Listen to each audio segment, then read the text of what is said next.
Hello, hello. It's Hello. Monday again. All Every week, right. the same time. It comes every week, every week. But I will say I had a pretty good Monday today. So Yay! part of that is because the Commanders won last night, so that always makes my Monday better. Just It, it makes it better. it makes hanging out with the people that care about the football that Yes, much easier. much easier. Yeah. All right, Matt Dagger is just being a lovely host for us. He's Just always fantastic. greeting everybody. All right, so we are going to jump right into it. First of all, we have a special guest. Oh wait. What? I have Oh, a fun thing for him. So hold on. okay, I have to get my performance voice on. okay, okay, Okay. I think I'm ready. All right. okay. Where is it? Because I wrote it down because I don't remember all of them, even though they're great. There it is. Okay. In the shadows lurk Trolloc's essence darkly formed. Nipples in the night. Look, here comes an awesome guest. I was hiding behind the nip. That's good. That's good. I couldn't see you. I was too distracted I, by I, did, I thought you were gone. I thought you were gone. Yeah. Like, I was like, where did he go? I took notes from Maureen, hiding in the Yay! foregate. Thanks, Matt Stagger. You are amazing. We love you. Not because you boost your posts, but because you're an amazing human. Speaking of amazing humans, this is my I see what you're saying. My bad. All of you people that donated and supported our marathon. I sent out the first batch of prizes today. Like pretty much all of the trading cards that we sent out, because those are the easiest to send. I don't have to box them and stuff. If anyone is watching, I'll do a shout out at the end of the show, because I have to pull up the list of all the winners who hasn't gotten any communication from Dragonmount about winning a prize. If you did win a prize, email us at social@dragonmount.com. It's popping up across the bottom there. Send us your mailing address. By next Monday, if I haven't heard from everybody, we're going to roll the prizes into the next marathon. So sorry, but can only wait so long. That's fair. Yeah. But like we said, Kevin was also one of the famous, amazing, wonderful people that came and hung out. And he hung out when we did the Trolloc poetry, which was so much fun. It was a lot of fun. Yeah. Oh, Maria man. was like such a treat. And Maria had such a good time with it too. She was like 9 o'clock was pushing her bedtime. So when it was like 9:30, it was like she was, but then as soon as the Trolloc poetry came on, her energy just spiked right back up. You almost think that So she much wanted to fun. write one. She wished she could have written one, it feels like. I wish. Arosa. Next time. Arosa's on Twitch tonight.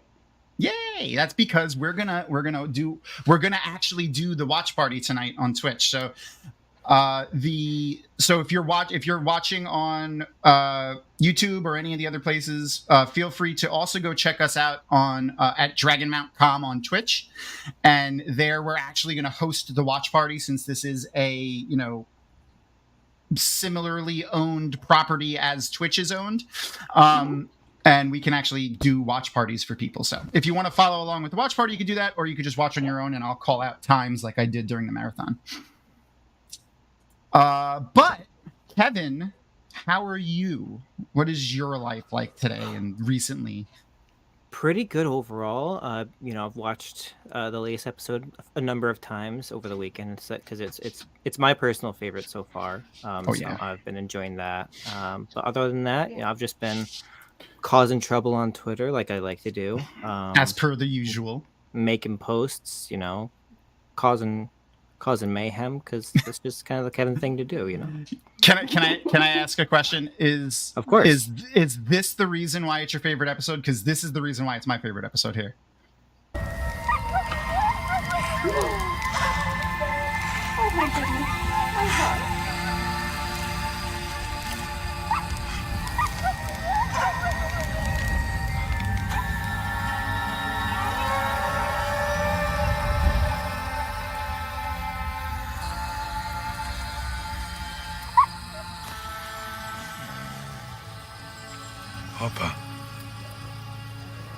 That's his name. Close enough. I love that scene so much. I cried a little bit when I first saw it. I'm not gonna lie. Yeah. So Hopper is such a pretty wolf. Number one. Number two, I am so happy with the way they're doing the wolves speaking to Perrin. Like, I would have never thought to do it that way, but I was really worried about how they were going to do it. So, what do you think, Kevin? How do you like the this different? I don't know. You know what? I'm not exactly even sure if it's different. Do you think it's actually different than what Perrin saw in the book? Because all we got was a description of it. Like, this could be how it worked in the book too, technically. Right. It was always that he got visions. Yeah. Yeah, So I think it's pretty close, and I think, as sad as it was to not have Elias in season 1, I think it was worth it to give them the time to breathe with the scenes now. I definitely missed them, but I think it's been worth the wait to have them, because it's really, really rewarding to get like the amount of time that they're able to kind of let those scenes breathe. It feels like so. I think that as far as the visions are concerned, I think that it was a little bit unclear before this episode, like whether it was like he could just see like loose memories that were just kind of floating around. But now that we know that it's them being sent specifically, I think it's as close to the to the book, descriptions as you could get. Like, how are you going to describe smells? Like, they always the way I always imagined it was like it's because they're sending a mixture of sensations of like what they're experiencing. So like his brain then turns that into sound, like or words or whatever, like so like I think this representation is interesting. We did get sound with the deer, and even when Hopper was jumping there was sound too. So that's interesting. I think they could send audio and visual hallucinations through their little bond there. It's pretty interesting. It'll be a 4D experience when he gets the scratch and sniff card to figure out what they're sending via smell as well. That's how they like introduce themselves over great distances. They send their own butt smell across. Like, this is what my butt smells like. That's probably accurate, though. Yeah, it probably is. I mean, that's how they introduce. That's how they introduce themselves. That's how dogs and wolves and cats. That's what they do. Still. Speaking of smelling each other's butts, my felt brother from another mother, you can see my felt form back there, brother Dan from the Way of the Leaf cast, also over on YouTube, go check him out, is hanging out with us. Dan, I want to sniff your butt. That's what I'm saying. I don't know if you picked up on that. That is a whole different show. Next WoTCon, there you go. Fair enough. All right, so I made a promise last week that I was gonna find as many Trolloc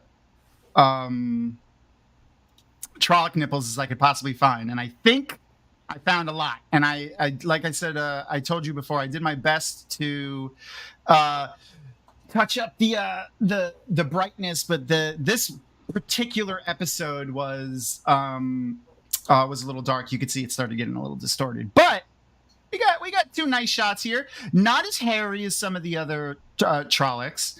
And I want to also bring up, now that we're going to be looking at a whole bunch of Trollocs now, I recently got the chance to interview 6 cast members crew from the show.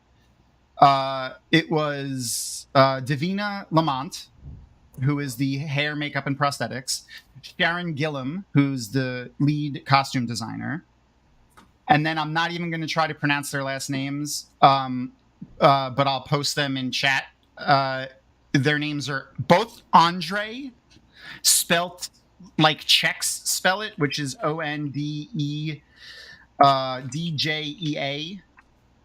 Andre. It's like that's interesting. And then they're both of their first names were Andre, and then both of their last names they start with an N, and they're both Western European. And and then the other two were producers, Marigo, I don't remember her last name, and Holger. But the Andres are pictured here with the Andres there on the right, And then we have Holger in the middle, and then the woman on the left is a director. She's been directing and producing all the episodes this season. Her name is Sanaa Hamri. And when I was talking to Davina Lamont and Sharon, one of my questions was, how do you differentiate the Trollocs? Like, their names are Trollocs. Like, they don't have names. So do you just like, hey, Sean, like the stuntman, get in Trolloc costume 2? Like, what do you do? Mm-hmm. Or do you have fun nicknames? I was really hoping for fun nicknames. And they have nicknames. Yes. But they're not like... So she mentioned 3, and I remember 2, but we're going to be posting the interviews later. So to hear all of them, you're going to have to go listen to the interviews. But one of them was Edith, and one of them was Margaret. So it seems like they all have proper English, like Dame, like old female names. So now our mission is to figure out which one's Edith and which one's Margaret. So perfect. That being said, I think that is appropriate. Those are that's them. Names. Yep. Thanks, Noman Garden. Noman Garden got their names. Oh, got their names. Yeah. So I said to them, like, one of the first things I said to them was, whoever paired you, because I interviewed them in pairs. So like, whoever paired you 2 together hates people with dyslexia. I just want to get that out of the way. Because I have dyslexia. When I read their names, I was like, oh, why would they put their name twice if it's the same person? And then like 10 minutes later, I realized it was 2 people. All right, so I don't think this is Edith though, or Margaret, to be honest with you. It doesn't look like an Edith or a Margaret. No. So then this one was also like, you couldn't even see his nipples because this is where the I can see it. Yeah, you can see it now, and I could zoom in right there. you like, again, hairless. Trollocs usually have like hairy chests, but there's a lot of hairless Trolloc nipples in this. These are the large ram-horned Trollocs. They're typically having a beefy, veiny chest. It's really the chest. Yeah, the large, hairy, supple ones are the ones that typically have the excessive hair. Yeah. Beefy, veiny, and large, supple. I like. Yeah, I've spent a lot of time qualifying them. But perfection. I would have never thought you would use the word supple to describe a Trolloc. But sometimes I say ample instead, Yeah. Okay. And then this one, we just have lots of nipples everywhere. We got them all over the place. It's a good shot of the half man too. It is. Kind of like that one. There's a lot of Trolloc. There's a lot of freaking Trollocs. I didn't really notice how many there were until I brightened this picture up. But there is a lot of Trollocs. Sparkles friend. Yeah, Kevin can always pick the nipples out. That's true, Noman Garden. Very true. I got nipple vision. He's got nipple vision. All right, let's see what else we got. Oh, yeah, this one was good. That's a good shot. That's an action shot right there. Yeah, and then we got this guy in the background. He's got... Whoa! That's Dad Bod Trolloc back there. Another guy in the background over here. That looks like a wolf face. Yeah, that one's a bit more vicious, yeah. And that's actually really big tusks, too, on this guy. Oh, that's like a boar, yeah. Yeah, there's some really interesting looking Trollocs in this. They did a really good job making no 2 of them look alike. And then we have digital nipples. I love this one. I love the diagrams. Yeah, digital nipples. And then we have like virtual reality nipples. Oh, no, we have this is Dad Bod. Yeah, Dad Bod. Yeah. Yeah. And then Bebop. If anyone gets that, reference. Absolutely. Yeah. Bird nipples. Classic. You see, these ones I classify as droopy. These are the droopy nips. So that's like they've seen some stuff. They've been around the block a few times. A little older. Yeah. I think the Bird Boys are probably one of the nicknamed ones because I feel like they're special. Daniel Henney has flat out said that they're his favorite type of Trolloc because I asked him that and he answered it in the JordanCon video. So, I think that if he likes that type of Trolloc, it's going to have a name. So is this Edith or Margaret, do you think? That's good. That's an Edith. You think it's Edith? I could see Edith, yeah. I think Edith is fitting for a bird Trolloc. All right, I'm gonna keep track of that and see if and then we got to just start referring to the bird Trolloc as Edith and see how right we are. I feel like and see if like someone confirms it on Twitter of Chaos. Considering they know like the way that the community reacts around Trollocs, if they released the names, they would be like canonized on Twitter immediately. So immediately, all they have to do is just say the word. Yep. There's our virtual reality nipple. We have a lot of. There was a lot. I looked at a lot of Trolloc pictures, and this is a different. Or no, this is him in full makeup. It looks like. Yeah. Yeah, it's the same. Is it the same bird? It is, and I'm one of the few people who will understand what you had to go through. So I know the sacrifice that you made. Did I freeze or did you freeze? We all freeze. Hello. I'm still good. Okay, did I freeze or did you guys freeze? No, you froze for a sec. Yeah, I froze for a sec. Yeah. Okay, cool. Yeah. They're on stilts, Arosa. By the way, they have stilts as well. So that's why they're like so much more formidable. Yeah, I brought up during the interview about how they're like so like we've heard before that they can't sit on set, the Trollocs, because of the stilts that they're on, and how they have to they have mattresses and pillows so that they can lay down. And Rafe mentioned that there's like a lot of the cast and crew have just pictures of like Trollocs like lounging on mattresses, like eating fruit and snacks in between takes. And he said they all look like Trolloc boudoir pictures. Where's the calendar? Where is the calendar? I've been asking. Yes. We need it. We would all buy it. We would because. And there's that's a hairy the type man. of fandom we are. Look, there's a hairy one. Oh yeah. Yeah, we got one. We got one good hairy one there. I went back to episode 1, season 1 to grab that one. And then as a palate cleanser for everybody, we get Butt Rock, Mr. Daniel Henney. Oh yeah. Oh yeah. And then of course one more. And then finally we have what we haven't seen yet in season 2, but we know it might be coming. Still waiting. Yeah, still waiting on that. Yeah. What do you think? Is this and chat, let us know what you think. Is this a dream, Kevin? Do you think this is a dream sequence? I think every time that I've seen it in a trailer now, outside of when it was first dropped to us, it seems dreamlike, especially like the way they've done the editing for this season for dream stuff. Definitely feels like it will be a dream sequence, yeah. Okay. And especially now that we know we have that confirmation that Telerenriod is actually in the show for sure from the the extras that we had during the thing. The X-ray stuff, that's what it's called. Yeah. Yes. Yeah. And another tidbit that we found out about the X-ray stuff specifically was that they are going to they're not putting as much text-based trivia and X-ray stuff in it. They're actually going to be releasing behind the scenes videos with a lot of footage, first time footage from behind the scenes stuff, and specifically stuff on a lot of the costuming, because they know that the cosplay community is really strong in the Wheel of Time fandom. So they're going to focus a lot on that. And even in the one that they already have posted, Sharon is in it, and Sharon Gillum, the lead costume designer, and she's showing some of the stitching and stuff like that on some of the clothing, and she said she did that specifically because of the cosplayers. That's so nice, because it's their work should be celebrated because they've put in so much detail. They should show it to us like that. We want to see that. Yes. Yeah.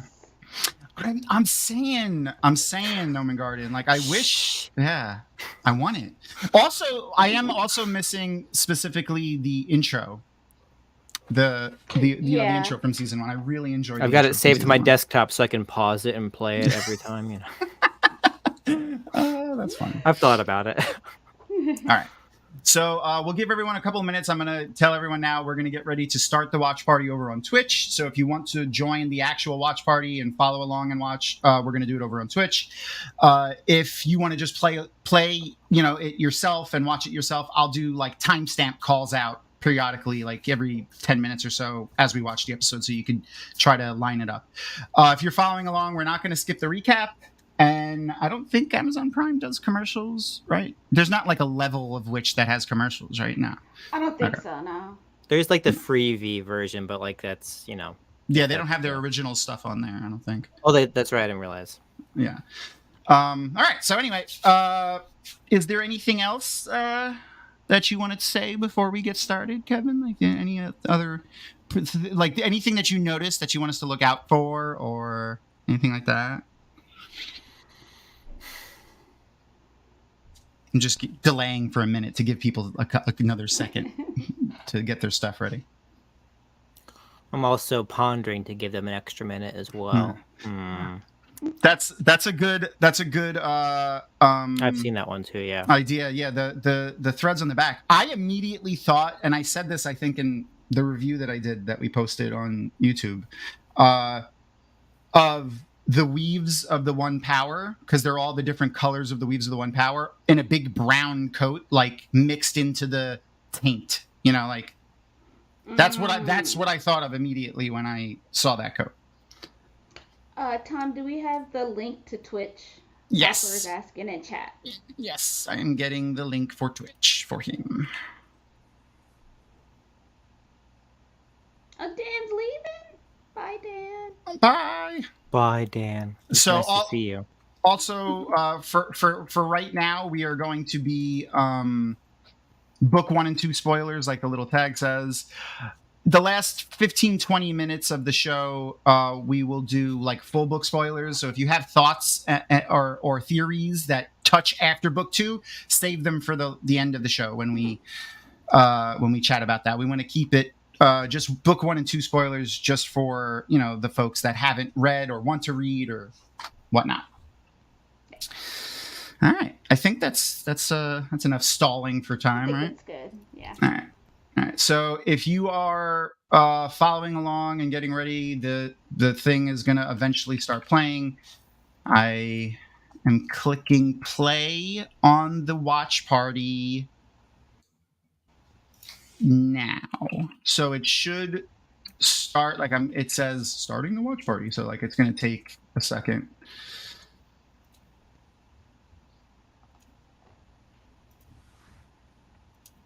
And oh, thank you, Gemstone Dust. We got a new follower. Yay!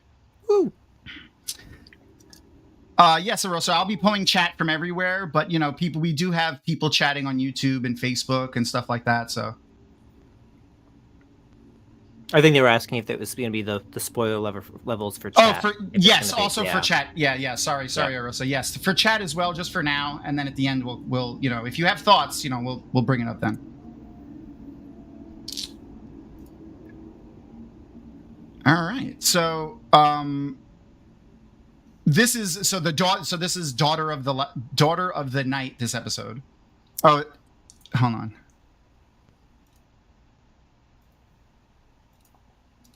Oh, never mind. I thought I was getting sound, but it's from me. If you're not watching with subtitles, I fully suggest you watch with subtitles, by the way. Always. Yep. So right off the bat, obviously, what do you think of the casting for for Lanfear? Like, do you like Natasha O'Keeffe? Do you like how she's portraying this version of Sidene or not Sidene, Sindane? Going for the old name. Yeah. I mean, I think she's been fantastic. I think her experience as an actor shows in the way that she's so dynamic in the scenes she's in, just kind of like playing the character of Selene. I think that it's wild when you go back and rewatch after the reveal, and for people who were surprised by that reveal and haven't read the books, just go back and rewatch those first 3 episodes and just kind of see the subtle manipulation tactics that she's been using the whole kind of way along the way. I have thought this whole time that it seems like she's doing that she may be actually doing compulsion. Yeah. Or she could just be an older woman with a younger man. I mean, that's also true. It doesn't take much, true. Right? That's true. With a younger guy. That's true. Yeah. I mean that's that, and like he's like not we don't know how many people he's been with. So like if it's just Egwene, like So another fun, we're at 2 minutes and 9 seconds. Ishamael is just starting his I break the seal weave. So if no one noticed, this DVD extra, this extra part here actually shows the location as Kyrian countryside. Mm-hmm. So it looks like the seals, I was wrong about the seals being just around Shale Ghul, but maybe still they're in some sort of geometrical pattern around the whole world. They're on ley lines. They're on ley lines like throughout the world. Yes. And Tom, technically, maybe pre-breaking, they were all around Shale Ghul. Right. That's true. Right. That's true. Yep.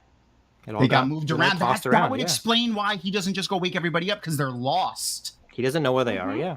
I like that. So Sana Hamri, she's the director of this episode and the prior episodes, and I'm pretty sure every episode of this season. She's big into horror. And she really wants to dial up the horror. So we just got to the credits of The Wheel of Time is now popping up on the screen for Nomen Garden. Yes, actually, the and I have a still of that I will share right now on our camera stream.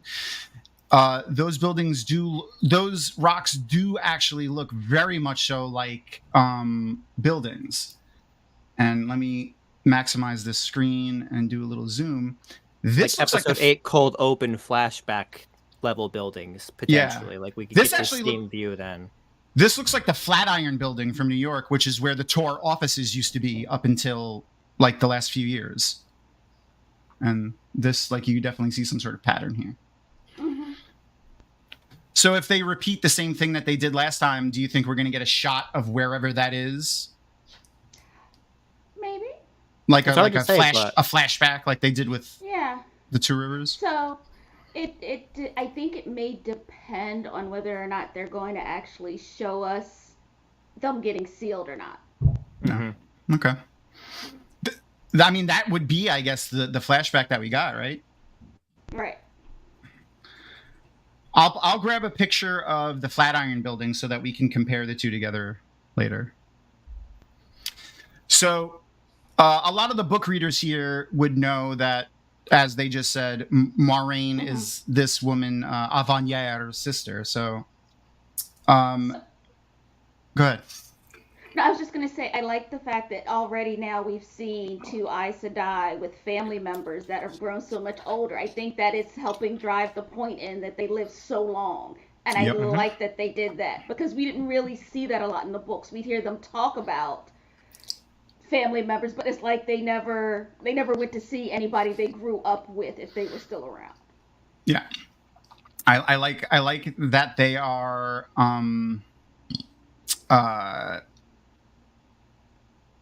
playing more into that than the books did. I felt like the books kind of glossed over that fact. Right. And it really plays into the psyche of the Aes Sedai. I think especially the blue, because I think that is why they would latch on to something so hard, because they I mean, all of them needed something to be their focus for this entire time, because if they were going to constantly lose people no matter what. Yeah. Oh, I also have to correct something I said in one of my reviews. I misheard her, and when we get the screeners, they don't have subtitles. So I thought she said 6 decades. Like when she said it's been decades, sit. I thought she said 6. Oh, okay. But she said sit. Yeah, I feel like that would have made Rand's eyebrow go up if she said 6 decades. He'd be like, then why do you not look like 6 decades? So. No, I meant Moiraine's sisters. Oh, okay. Yeah. And I also. Go ahead. No, go ahead, Tom. I was just gonna say I really like all of Natasha's costumes this season. Like, she's had very similar stuff that she's worn. Most of it is blue. Most of it has moons and stuff on it. But this episode specifically, and what she's wearing at the end of the episode, are my favorite. Yep. All I was gonna say is I like that they made this a long-standing stop it, Rosa, this long-standing relationship because it They won't let it makes go. so much more sense instead of just somebody he knew for a few days in this alternate world. And Yeah. it was so, you know what I mean? Like this makes sense. And I also feel like it's going to be such a better conflict for him, inner conflict.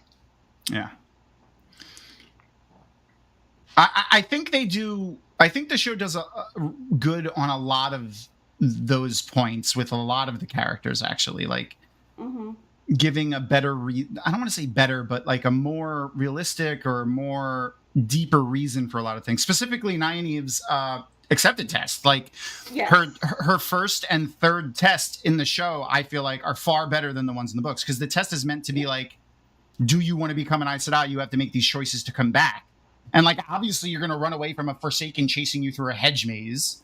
Like there's no question you're going to leave that. And then the idea of her going back to the Two Rivers with Lan, I feel is more connected to her than her going to the Malkir and being queen. So yeah, I love every shot that we've gotten of Tar Valon so far.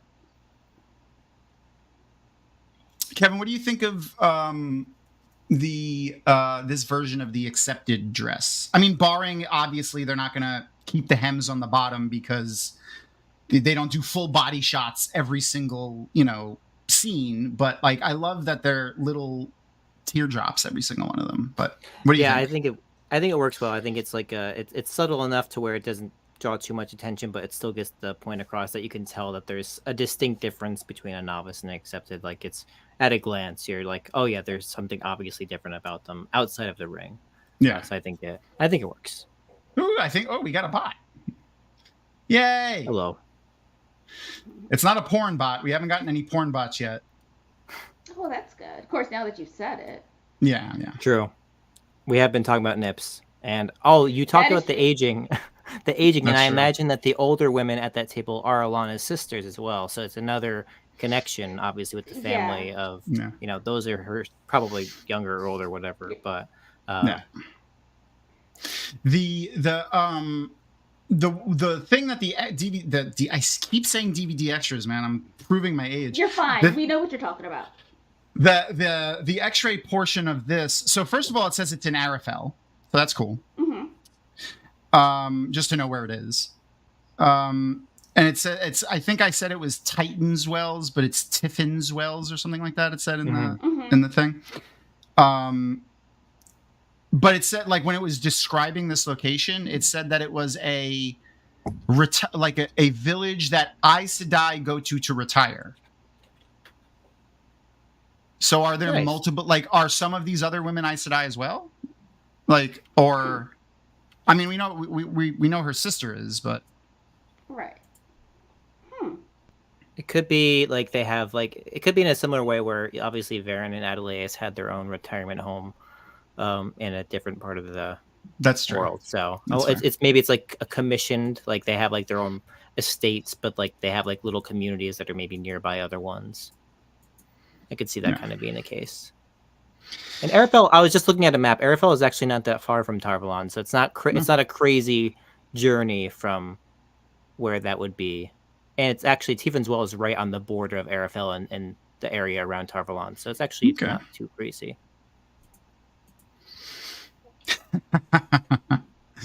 I don't know if Alex was. Well, hold on a sec. So I really like the way that they are doing their familial interactions as well, showing Maureen and Alana and Varen and Adelaide as well. It's interesting.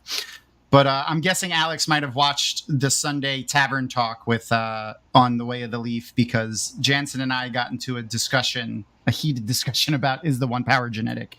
It is, yeah. There are genetic components, yes. My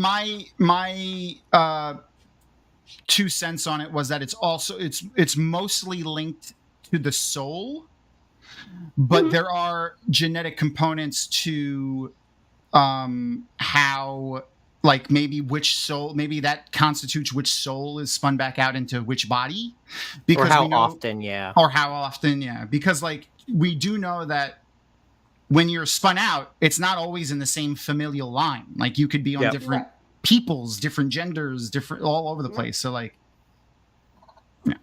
Also, I forgot to give a shout out to the scene, but big shout out to my man Lan there being the first person to use the bathroom in the Wheel of Time ever, or at least purposely use the bathroom. I think there was a couple of white cloaks that had accidents when Merge Roll showed up, but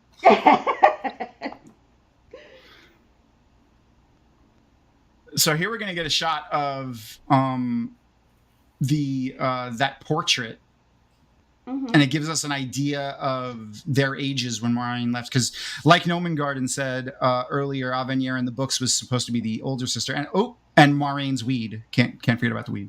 Oh, can't. Yes. The good Two Rivers Tobacco, yeah. Yeah. It never goes bad. I like that they changed it for the show because, like you said, Ebony, you know, it makes it more helps. sense. Yeah, it helps drive home the point that they live so long, and that that they don't age the way everybody else does. Mm-hmm. Yeah, because I know. Oh, go ahead, Tom. No, I was just gonna say, like, because we just saw the image there, like.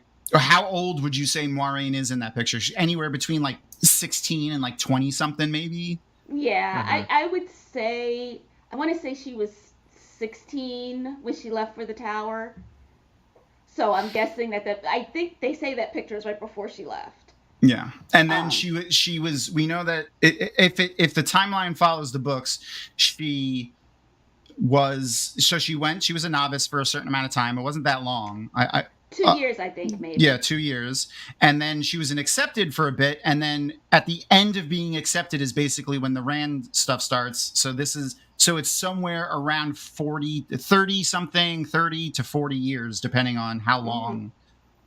It could be longer if they make her have gone through novice and accepted longer, but. Yeah, they might be already. There's always a chance that they change that for if we get that new spring flashback. If they might be Aes Sedai for the first couple of years, and then they hear the prophecy or something like that. But yeah. Right. The numbers are inconsequential. Maureen was a little busy to indulge, I think, in the books. I mean, it might have done her some good. Like, for real, she seemed stressed through the entire series, which I understand. But sometimes you got to relax. Also, I love Logain. Like, it's so good. Like, he's just crazy enough. Oh, you think that was Moiraine and her mother? I took that to be. I don't think so either. Yeah, because it was Moraine's face. Like, I don't think, and because it's her and her sister we're seeing interact, I think that was to help drive home the point that this much time has passed. Yeah. And I want to say, now I thought in the books Moraine's mother died early on, didn't she? I believe so. Yeah, I think so. I thought she did. I thought she was relatively young when her mom died, because that's why she was so close to her dad. Yeah. Mm-hmm. That makes sense. I believe so, yeah. Yeah. And then obviously she didn't get along with at least one of her uncles. Yeah, well, I don't know that anybody in the family did at one point, so. Yeah, sorry, Noman Garden. There is a lot of stuff going on. If YouTube would only let us stream and Twitch and other places. Yeah. We're at currently 16 minutes and 7 seconds into the show for those not in the watch party. And like you were saying about Logain too, even like after because we really only ever get like POVs with him. Oh wait, that's beyond book 2. I'll relax. But anyway, he's gentled, but we don't really see a lot of madness in him at any point. So I think I like that as well, that he seems like he's a little bit on edge, and he still thinks that he's hearing Luce Theron from the previous episode, I believe. Yeah. I was just gonna say the best thing about this series that I like so far is we're getting so much more like background and insight into all of the characters, like all the things we've always wondered. Yeah. Like now we have something to put to it, and it makes things make sense. Yeah. Yeah. Do you think that they're gonna? Is this in addition to maybe Asmodean later, or is this instead of Asmodean? I think we're gonna lose my homeboy, and I'm sad. I don't. I'm on Team Hope. There's a guitar statue. We know there's we're a guitar statue. Yeah, we know we're at least gonna have a Forsaken that's maybe Asmodean, but do you think he's gonna teach him? I don't know that. What else would he do? That's fair. I mean, like, that's, and I know that they are taking like creative license with a lot of things, but I don't know what else they would have him do. Like like with the other Forsaken, like I could see them switching roles with people, but just what we know about Asmodean's character, like who could we switch him out with? He really is. Yeah, Arosa, I'm with you. He's my favorite male Forsaken. One of my favorite scenes in the books is when he's playing that when he starts playing the different music during like the noble scenes, and like, you know, Rand picks up on it and starts getting angry. Oh, it's Avienda, hi. Ooh, yeah. Nynaeve's gotten a mirror. I will say, my partner is a show only person, and even she mentioned, she was like, man, they kind of really just glossed over that Nynaeve did something impossible and channeled inside the arches, didn't they? So I hope they come back to it. But this was a nice little scene, at least, to acknowledge that.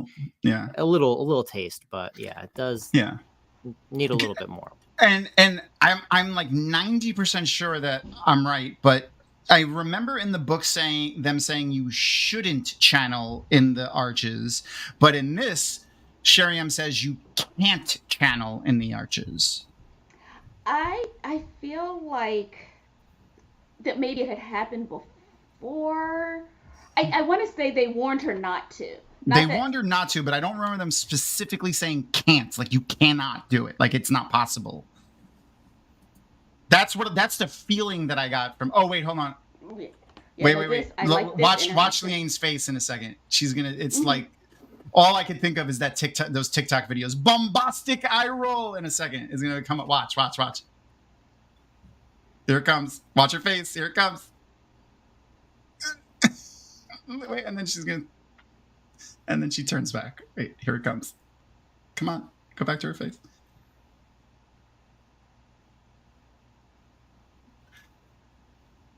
And then she turns back. Like when she looks at her, it was just like.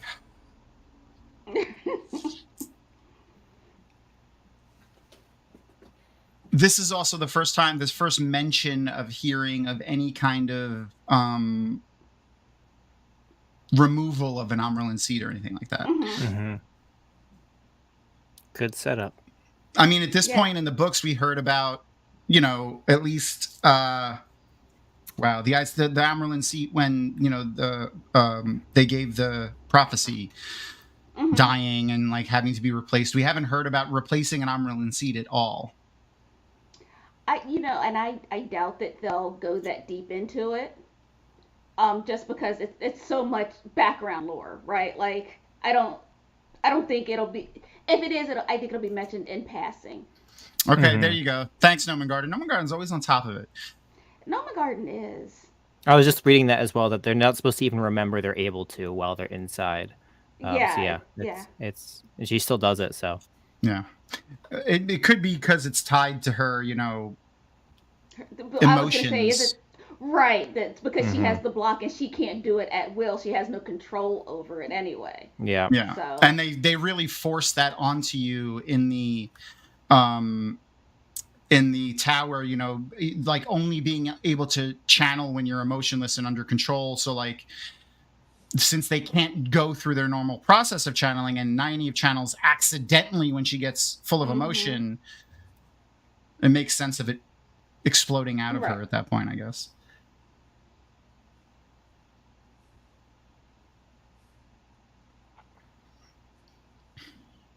And I feel like he's such a good Elias. He really is. I like him so much. Yeah, I like his look. I like his demeanor. Mm-hmm.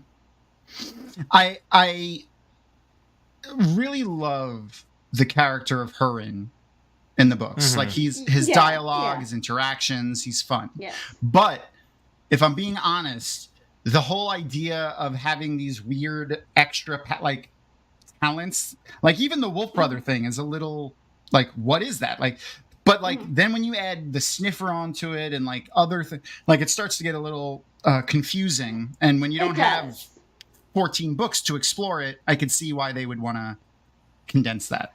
It makes sense, yeah. Also in the book, I feel like a big part of his role was being in the parallel dimension and just how much he kind of hyped up Rand and got Rand to thinking he was a lord. You know what I mean, right? So, yeah. But we're not doing it that way. So, yeah. But I feel like Tom. Yeah. But I feel like, Tom, that you said before we got to season 2, I think we discussed if they were going to make Elias the sniffer. Yeah. I know we had a conversation about we it. Did. Because it was like that would make sense. Like that's an easy one to cut where nobody's going to lose their mind. Mm-hmm. The and since I'm pretty sure Reese just joined us, we're at 23 minutes and 3 seconds into episode 4. If you want to follow along, we're about to see Hopper. You know, it's my favorite. It's literally one of my favorite scenes thus far in the show. Like even in season 1 and everything. Like, it's such.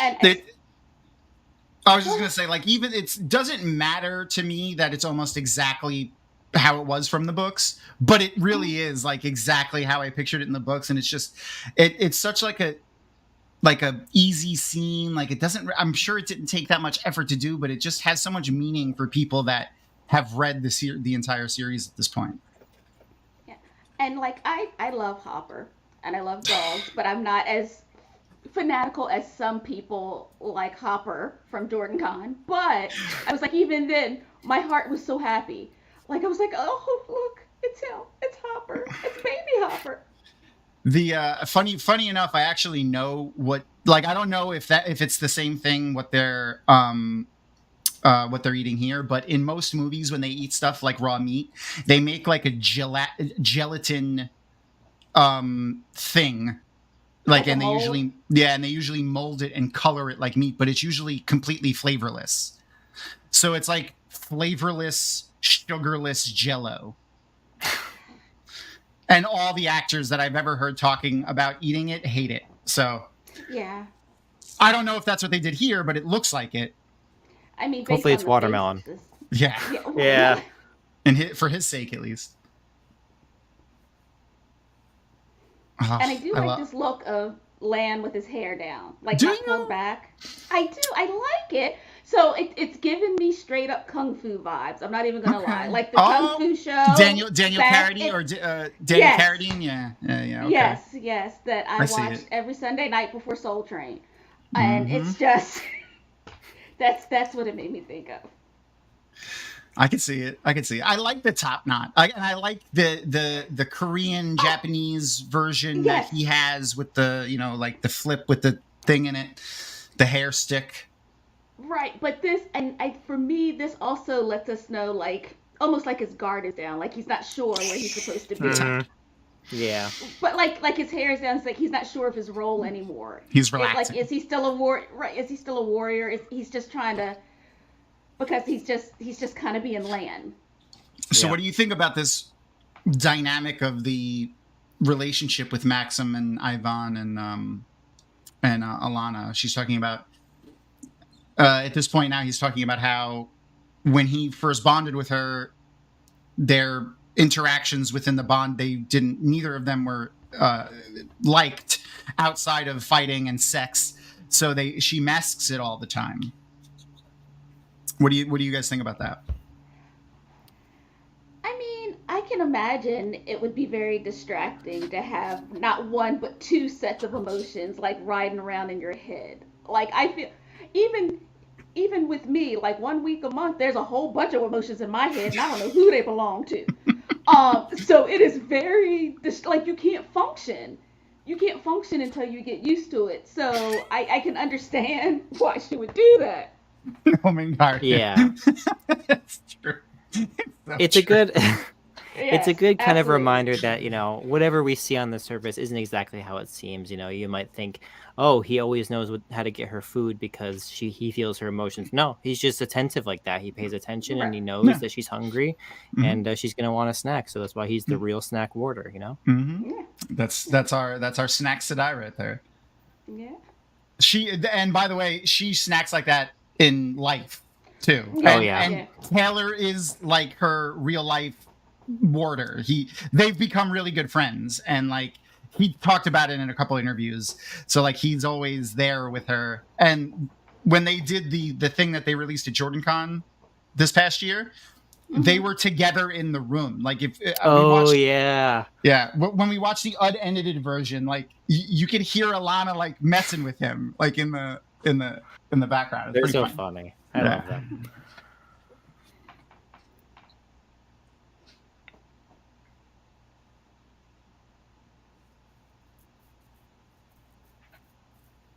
Oh, she's so Look at that hood. Look at that hood. Yeah, guys. it's such a hood. So hoodly. Very hoodly. That long, flowing, individual strands of hood that grows out of her head.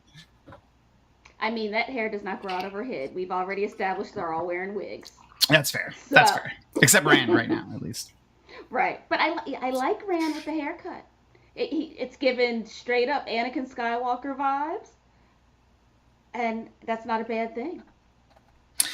Yeah, I'm wondering if like I'm still questioning whether Maureen is stilled or shielded with the interactions here. Like to build on what more Brill said, like I'm not sure if it's like we know he lost his powers, like his warder powers, but yes, please keep it to book 2 spoilers for now. We'll do a full spoiler at the end of the show. Mm-hmm. Speaking of the show, 28 minutes and 53 seconds. It's the infamous scene itself. This is the one where Yep, it all this is started. it. It is. That's the shot. That is the shot. See, from that angle, no, it's not a hood. Yeah, you can see the hairs at the edge, unfortunately. Yeah. All right. Only time you'll hear me say it. I'm gonna clip it and I'm gonna put it everywhere. No, my street credit's ruined. The if you want to see a funny thing Rafe let us know during our interview, go watch the Rafe interview that we did, Kathy and I did a couple months back. It's on our channel. Rafe talks about a prank that he played on Yosha with him shaving his head. If you haven't seen it, go watch it. That was a good interview. I like that one. It was fun. We got a lot of questions from the community.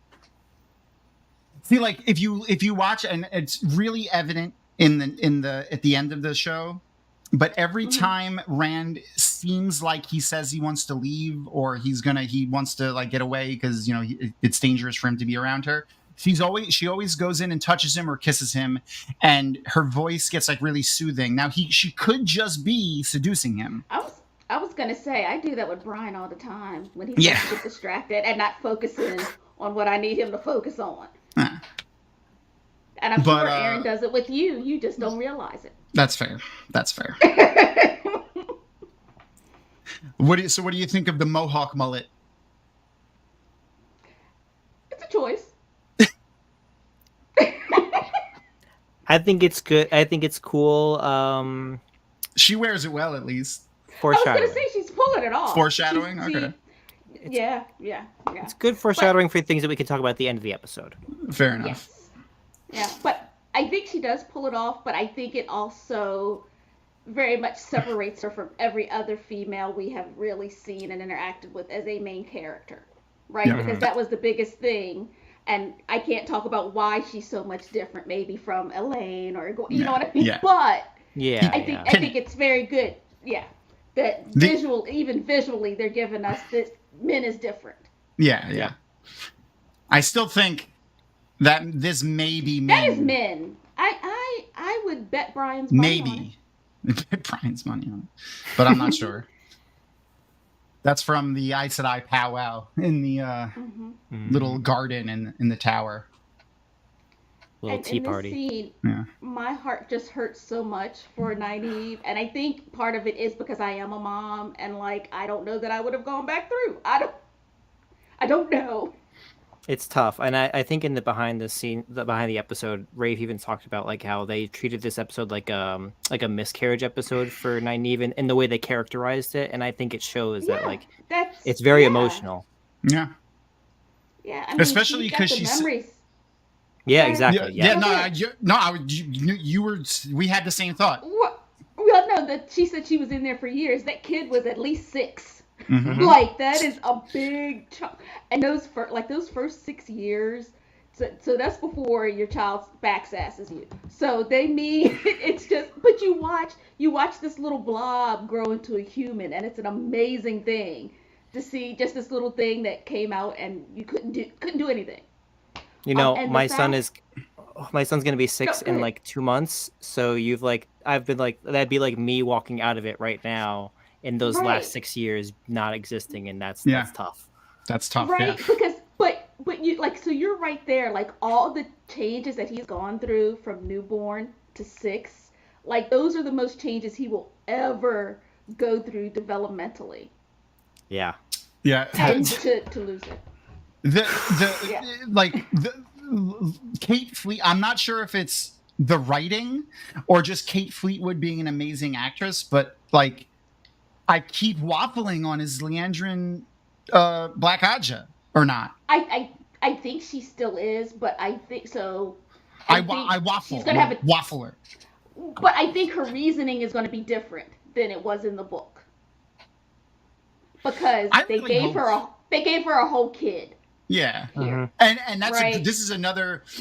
So, like, if she is Black Aja, she's totally using the death of her actual son as a way to try to manipulate Nynaeve right now, and damn, she's evil. Yes. No, I am like so sure she is black, but I don't know if her soul is black. But I still think she is Black Aja. Okay. But giving her a son, that right there. It is. They made her more relatable than I wanted her to be, right? Because like again, I'm a mom. There's a lot of things that I would do for my kids that I probably should not talk about on the internet. So I'm just. You don't want it used against you in the future, just in case. I get it. Exactly. Yeah, but the fact that they gave Leandrin, who in the books hates men. She has a son. There was at least one man that she did not hate. Potentially, right? Like, I don't know, because... There's a lot of ways they could go with that. But... Yeah. Right. But the fact is, she obviously cared for that child, right? Yeah. So, and then she kept him alive even though he was sick. She kept him alive even though that he was sick, and that feels like a bit of her narcissistic... selfish side. Well, because she said because it was the only thing in this world that was hers. Yeah, and that was I feel like that was another qualifier there that made me think she was black, because that's such an evil thing to do, to keep a person like that in alive, and she was maybe unaware that he was still in pain, but like I think that's when she says that she's saying, you know, I have found something else, and that's the dark. Yeah. You know, that's her new thing once her son passes on. If that can't save him, that's her new thing. I hated that movie so much. Oh my goodness. It was a lot. That movie was a lot. The movie scarred me for my sister's favorite movie for some reason, and my mom was nothing like that. So like well, so maybe then to her it's like something that could never happen. You know what I mean? Like that's almost fair. Like it's not a real thing. I mean, we're sitting here watching magic. And it's our favorite thing. That's fair. Yeah. I also like this interaction. I was just gonna say, I love this one. They flipped it up. They made Maxim do like a very serious talk and gave Ivan the kind of like more lighthearted one a little bit. Yeah, comedic relief. It was nice. But they made Maxim the butt of the joke there with him, like, oh, he lasted 10 minutes this time. I like how they're sprinkling the comedy in as well. Yes. Yes. Yeah. But They do a Maxim good is the job of younger that. one. Yes. Yes, yeah. So it's like the two older ones who have learned some things about themselves, and they know he's just got a few more years to figure it out. And I will say, as an older person, sometimes when you see the younger people, you do kind of giggle to yourself because you're like, y'all don't know, y'all think you know, y'all don't know. But I'm not going to interrupt you. I'm gonna let you because you're not going to believe me. Yeah. You're gonna have to do it yourself. I'm gonna pull up. I want to pull up a message from before. So yeah, Book Leandrin was boring, but I would take it a step further. Most of the Black Aja and people that turned to the shadow in the books were kind of boring because most of them did it for the same reason. Yeah. I want to be powerful and live forever. Right. Right. But like I said, they're giving them all a lot more depth. All the characters, even the characters we thought we knew really well. Yeah. Especially the Forsaken. I'm kind of glad they're combining their stories. I hope they just cut Demandred's story out completely, mainly because it doesn't exist. But even if they keep the name Demandred and just give it to like Agenor and make their stories together, like I'd be fine. Because Agenor is the most interesting Forsaken to me. He created the Shadow Spawn. He's the mad scientist. Yeah, he's the mad scientist. Yeah.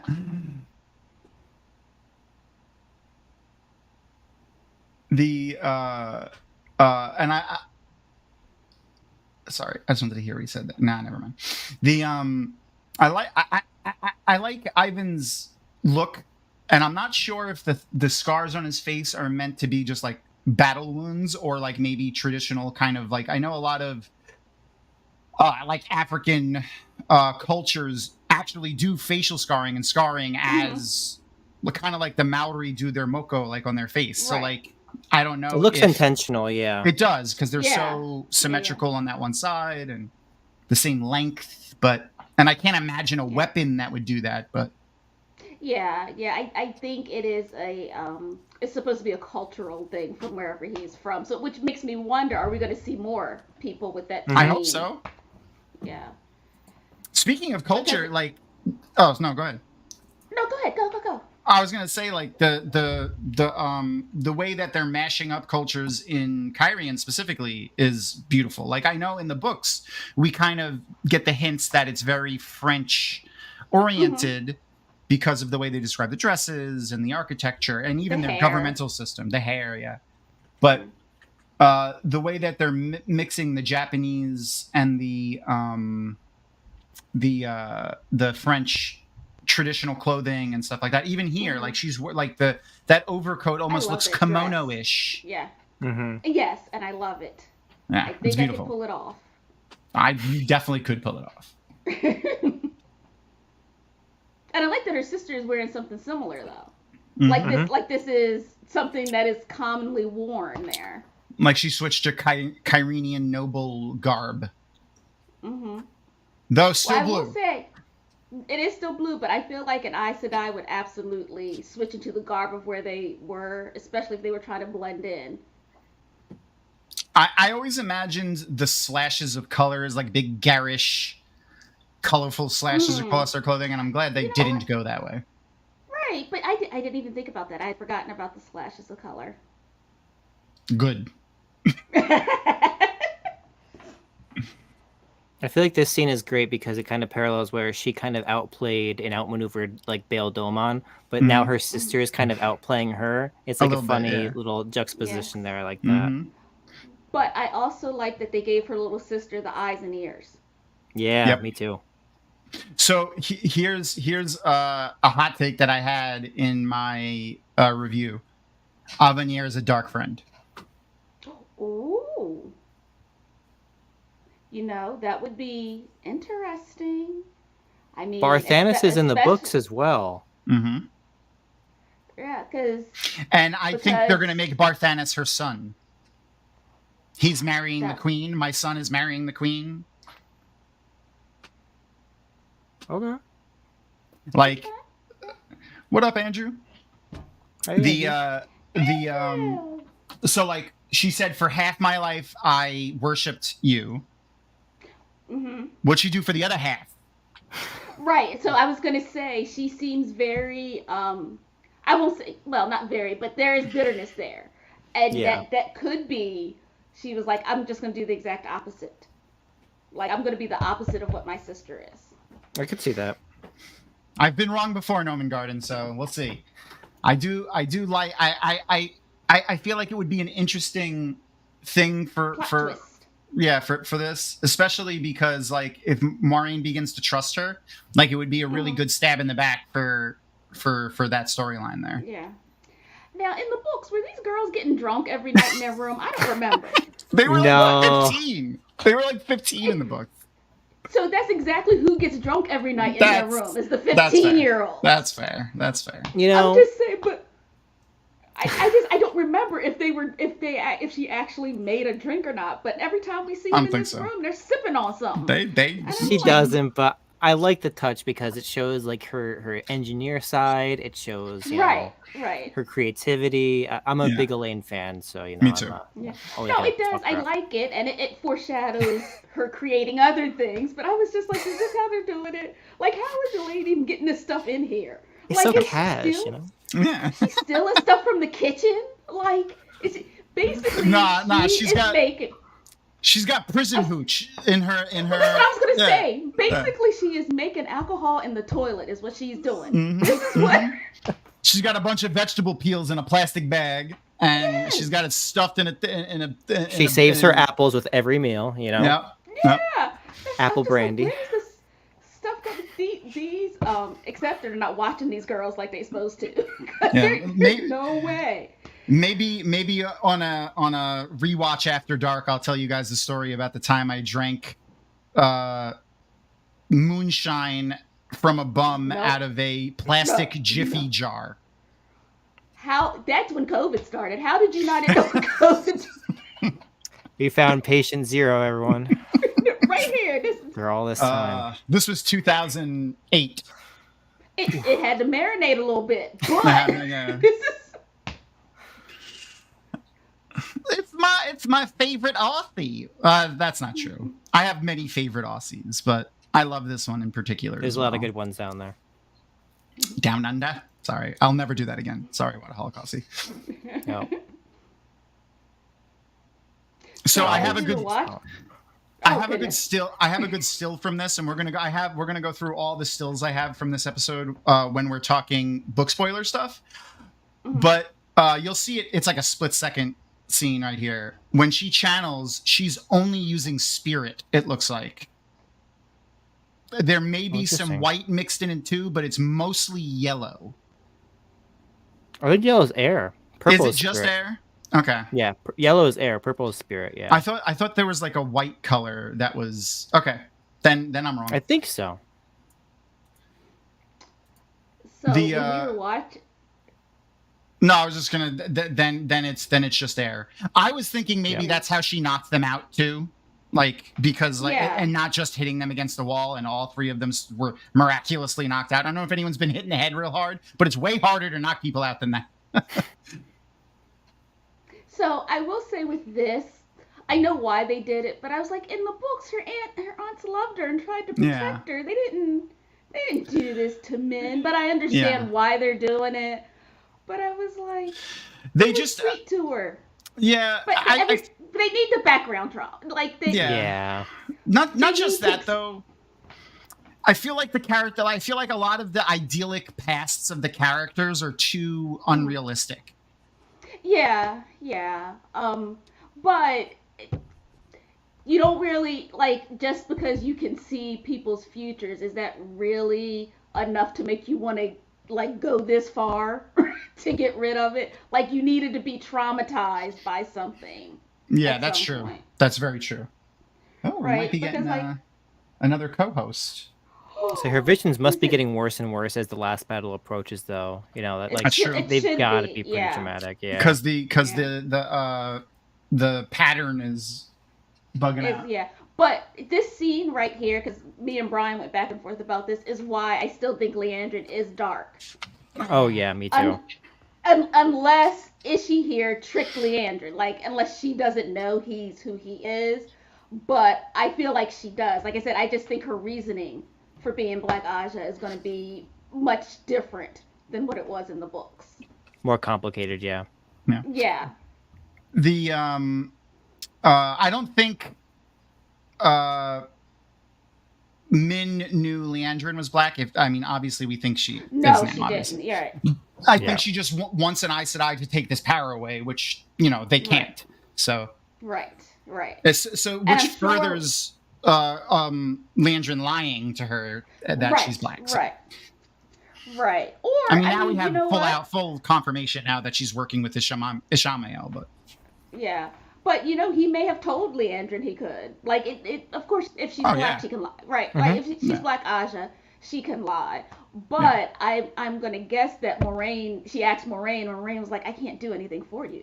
That's a really good evil ketchup cow. First of all, that's hilarious. But also, that's a really good point. Like the future is so undecided because the Dark One's breaking free that maybe she can't see it. That's a good theory there. I like that. I know. In the books, there was a point to which she couldn't see about herself too. Mm-hmm. Yeah. And that's issues. That's what he's offering is all right, I'll take away your visions because I'll destroy the pattern. It won't be there, so you can't see visions anymore. So, kind of thing. And then that's not a lie, is it? That's true. Yeah. I really like this version of Ishamael. I think like him too. Yeah, this smooth operator type. Oh man, Yeah. And I also love the how much they're using the Myrgil stepping out of shadows stuff. I feel like the book did not use that enough. No, they did not. And to anyone who worried that just working with Errol was going to give Rand super sword powers, it doesn't. Yeah, right there, perfect. He still needs help example. from Lan. Yeah, Lan will finish that training off for him. Yeah. But also, no. Okay. No, I was just gonna say, do we think Lanfear brought that Myrgil, essentially what she did in the parallel wall with the Grom? Same thing. This is the same thing, yeah. Yeah. All right. So at the end of the scene, before they go in the house, is the part that I really think they that really made me think that she's using compulsion on him, and I'll point it out when we see it. So look how upset he is. Mm-hmm. And she's such a good little actress. I know. Yeah. I know. And also from the beginning of the show, from the beginning, that cold open with her being all covered in blood and stuff, to now. So she's obviously very learned about Kyrian, and she's normal. She's not crazy. So or all messed up. Was her freeing almost immediately after the end of season 1, and she's been out for months. Well, keep in mind. Well, in the books, they were all free for a little bit before we saw them, but she was also in the books near the top, so she could hear. She could say she could hear. She had knowledge of things that was happening. She couldn't interact though. So maybe if she was sealed right there in Karian, then she would have been hearing. That's fair. Things. All right. So that maybe. Here it comes. So so he's not angry anymore, but he's very set on he's gonna leave. You could see it on his face. Look, he's very upset still, but he's not screaming anymore. In a second, his face completely changes when she comes in and touches him, and there's even a sound in the music when she comes in and convinces him to stay.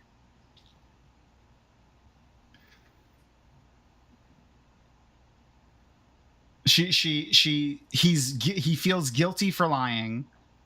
He is, he's happy that he was able to help her. She's manipulating him perfectly. But how much of that is just Two Rivers Rand? That's true. I'm not saying she's not using compulsion at some point. Here it comes. Here it comes.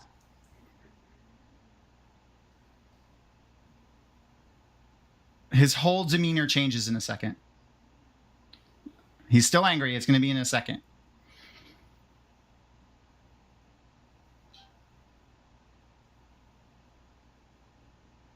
It's after she explains this part. I also like that explanation she gives. Yeah. I think that is. Was that in the books? Because it feels very familiar. She talks about, I don't remember if it's word for word, but she does talk about like that. Oh, here it comes. Yeah. She touched his neck. Oh, no, it's the next time she touches his face. Right before they kiss.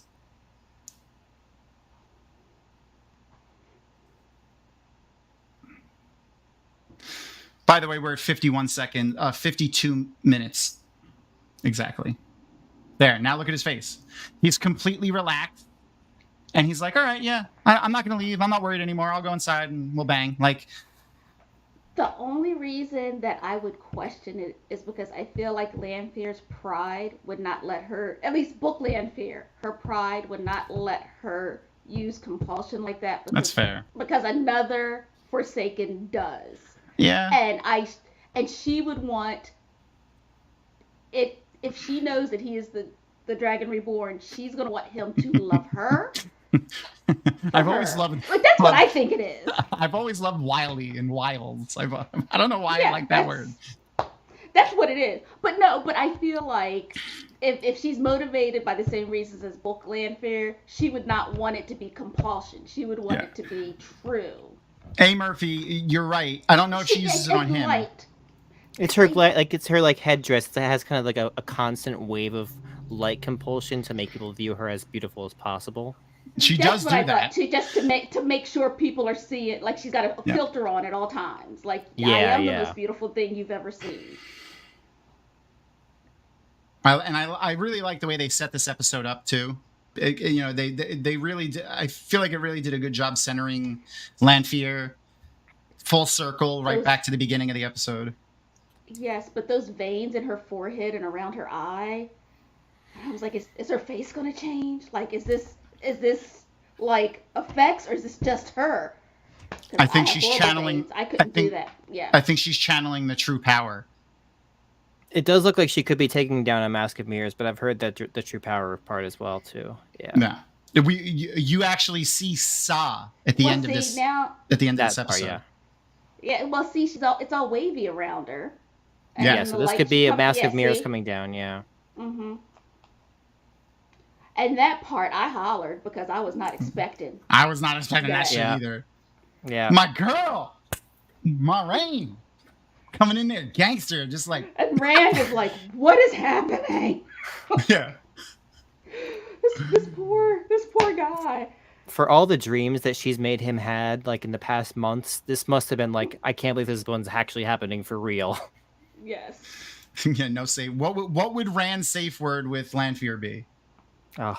There's no such thing with Lanfear. I want to hear. She does not. She won't abide by it. But what would Rand's safe word be in the bed? I want to hear some ideas from chat.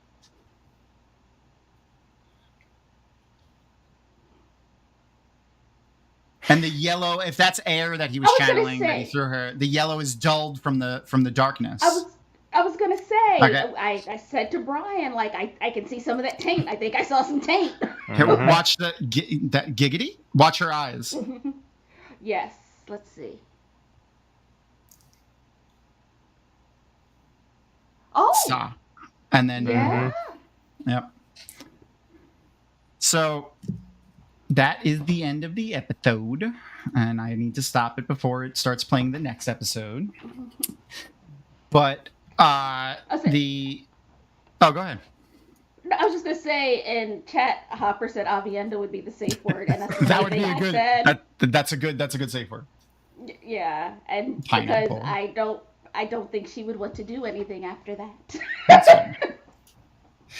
She really did kill her twice. She was like, nope. She like we got to double. She like it doesn't matter how many times you double tap. Apparently, double tap.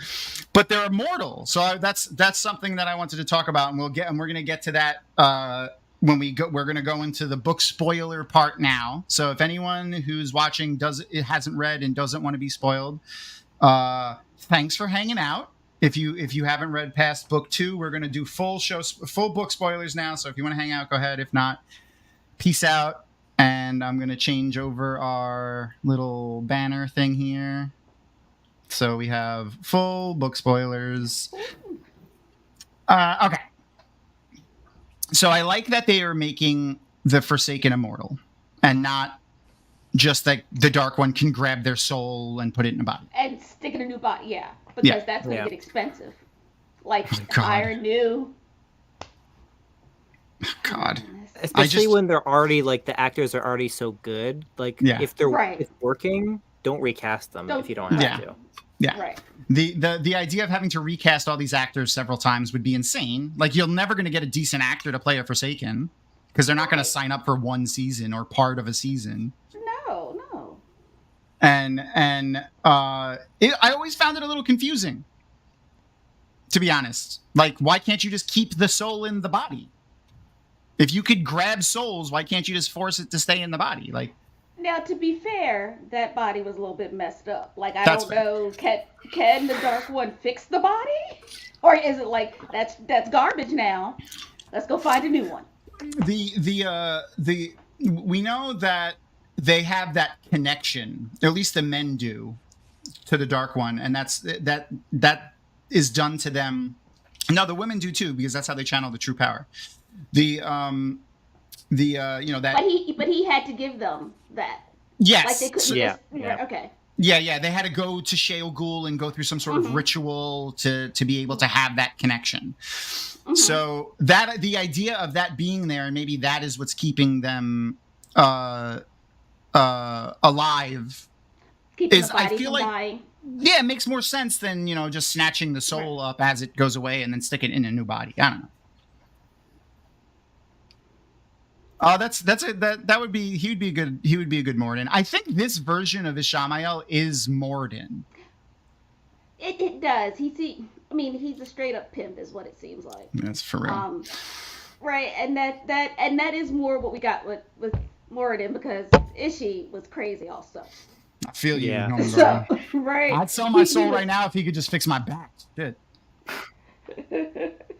And see, this is how we get dark, friends. That's true. It's that easy. It's that easy. That easy. Just like I want my back to feel better. For real, I want to be able to bend over without fear of not being able to stand back up for a week. Just don't bend over. Well, nah, I want. We won't go there right now. All right. So I said I had some more stills, and I have some more behind-the-scenes information that we learned during our interviews and our chats with some of the cast members. So this is that scene from earlier with the flat, what we thought was the Flatiron building, which I obviously didn't go and get a image of as well, but I will. Flatiron building. It looks exactly like this. I've been there a lot. It is a bit more rounded at the top, like he said, but the architecture just below the round part is flat. I'm trying to get a closer image of the actual building. Yeah, that's a good one. So I know. Oh. Yeah, go ahead. No, I was just going to say, I know in the books after the battle in the sky, Min is holding Rand and Lanfear comes in. Yeah. And kind of marks him and leaves. Do you think instead of that, maybe we'll get a Lanfear Moraine conversation and maybe that's when we'll get the flashback here of her being sealed? Yeah. Maybe. I could see that conversation happening, yeah. Maybe. Yeah. And also, we know Min just is agreeing to bring Matt to Kyrian, not to Falm. So it's interesting. Well, that's where Rand is, though. So right now, yeah, right. Yeah. But right now, so in that's the next next 4 episodes, we got to get him there. Yeah. So Ishamael's going to have another meeting with Min, and he's going to be all pissed off. All right, you got to go to Falm now. Well, but or Rand, Matt, and Min go to meet up in Kyrian and somehow find out that Perrin's in trouble. Yeah. And then by the way, this is the Flatiron building. I couldn't find a good zoomed in picture, but it's definitely at least an homage to that. Yeah. The tour offices are that top window too. That's where that office specifically, the one at the edge of the building, was Tom Doherty's office, the founder and owner of Tour Books. All right. So another fun tidbit about this, though, is they actually filmed this on location. They obviously touched up these rocks to look like buildings, but there is a place where that looks like this in somewhere. Like I couldn't find out where they filmed this, but Sanaa talked about how when they filmed this on location in a cavern, and when Natasha O'Keefe, and then we have him doing his little thing here. I tried to get a good shot of the seal. There's a better one when it's lit up. Yeah, there we go. And we could see that this seal isn't. I was thinking maybe we would see just Lanfear's symbol, but nope, it's the same one with it's all of the them symbols. still. Yep. Yeah, it's all of them. But then that does answer the question we had earlier about if the seals was that round thing, if that was the seal, because I know we were wondering about that, so we know for sure those are the seals. Yeah,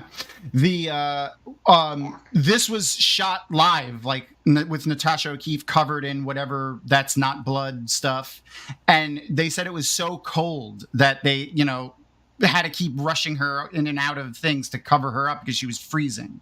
Aww. But it helped lend to the to the way she did her motions and stuff. Yeah, it looks great. Yeah, the payoff is great. Yeah.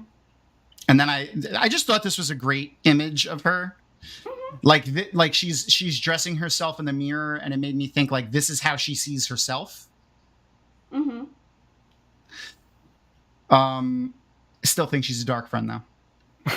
I mean, putting on her face today. No. No, that was them really filming there, or at least that's what I gathered from the way Sanaa was speaking about it. And then there's it is. I had to immortalize it. The only person who willingly just uses the bathroom because they have to in all of the Wheel of Time. And then, of course, a little still of the tours to Bach. We have some more deeper ones, but here we go. So I still think that's definitely Moiraine. Like, this doesn't look like her at all. Yeah, that is Moiraine, and I think that is. And they didn't talk about it in the scene. I thought they at least talked about when she left, like their age difference. Well, on there has like painting stuff. She has like art stuff in her room, so I think that she probably painted this picture of her and her sister. Is my guess. Yeah. Yeah, in her rooms, she's got all painting stuff everywhere. Which is a common thing that I feel like noble women did in France. Like that was like they always noble women always had to pick up like an art. Well, it was always expected of them to pick up an art of some kind. Right. Even in like in England and stuff like that. That's a thing. Like they were all expected to do some sort of art, sing, paint. Got to make yourself useful. So. Who else picked up here when she said the one thing that all people who could once channel and no longer can want? Yes, and then the way she looked at that knife. Yeah, look at her face. She's really thinking about it here. Like she's like I really like she's definitely talking about herself. Yes, in case people had missed that she's going through a depressive episode. She's going through a depressive episode. Yeah. Majorly this season. So, Yes, and that is why she's hyper focusing on finding the Dragon Reborn, because that's what people often do. Yes. The scene that, like you said, in the beginning in that first episode when she touches the water, of reminiscent from when she heated up the water with land, that was amazing. Like she did just every part of that, the lighting, the music, her movements. You could see that she was very, very upset. And then of course I had to get some more nipples for Kevin, and also who doesn't want to look at this guy? He was very charismatic.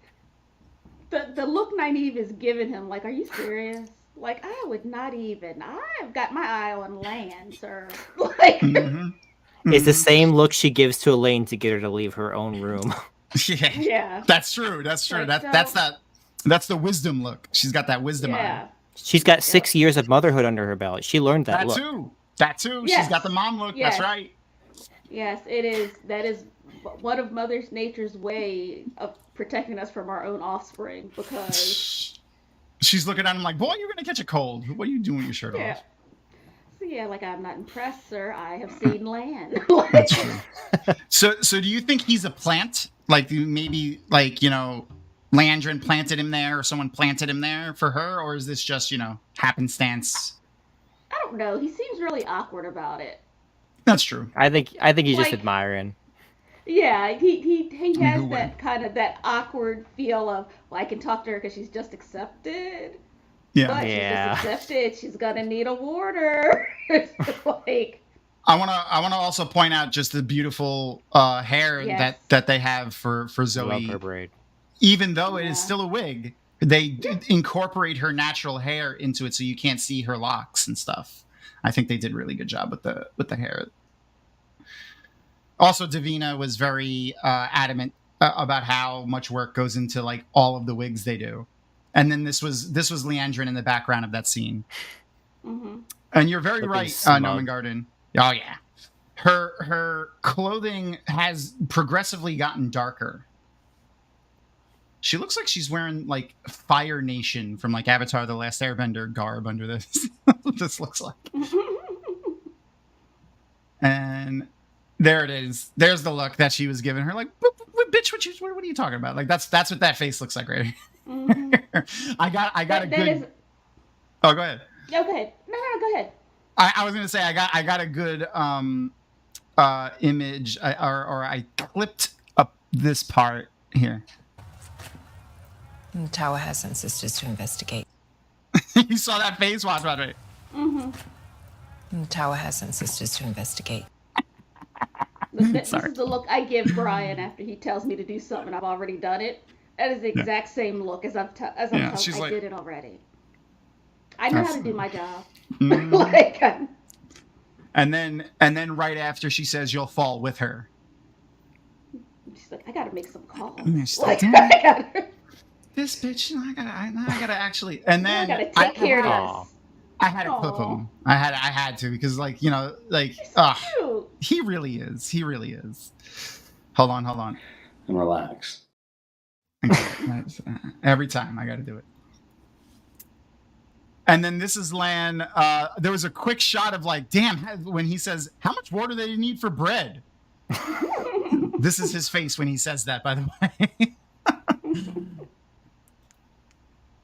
And then I just wanted to make sure we had a full shot of damn hood in this shot. Stop it.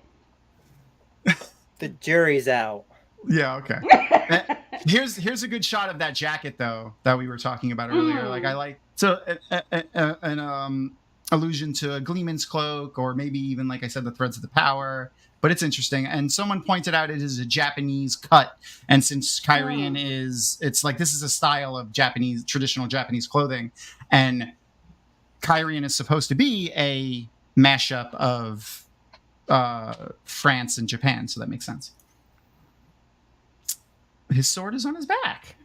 He just can't see this is the Balric right here. There's Yeah. His big old head. He's got a nicely shaped head. I will say that, at least. For like people, when you shave your head, you never know. Like if you're like if you've never shaved your head before, you never know what the shape is going to be until you do it. One of my friends has a very squarish head on the top, and he was unaware until he shaved his head, and then he was like, "I'm never doing this again." I was going to ask if he grew his hair back. And then so that's the immediate next scene, by the way. So we have meh. Look at Rand's face.